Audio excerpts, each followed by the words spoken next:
Hey everybody. Okay, so here's what's going on. Our market's changing a little bit and we're starting to see contingency offers that are coming in. And it's important that we have a discussion about this because it's a very different offer from a traditional offer. So what is a contingency offer?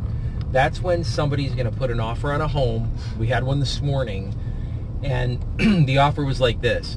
We want to buy your house. We're going to need 90 days to sell ours, but we need you to hold the house for 90 days in order for us to be able to sell our home and buy yours.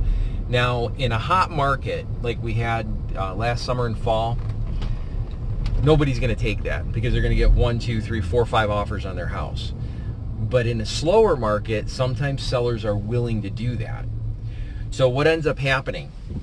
Let's say a seller agrees, and on this transaction, we're representing the buyer. So we're going to the seller and we're saying the buyer wants your house, but they need a little bit of time in order to sell theirs, to close on yours.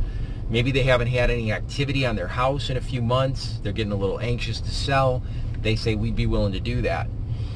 What can happen is the seller's agent can say, my seller's willing to do that transaction, but they want a non-refundable deposit.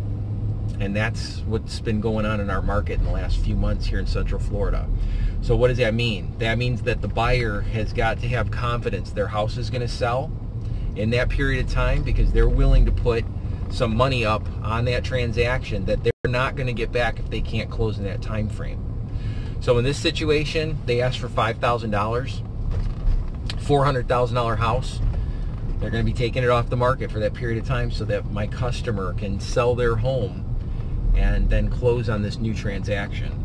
And so is it worth it to them to lose $5,000? Well, we had this conversation and we kind of had that come to Jesus moment where they had to realize we need to get that price right in order for them to get that house sold in that period of time. So we're dropping the price on their house $10,000. The market has adjusted a little bit.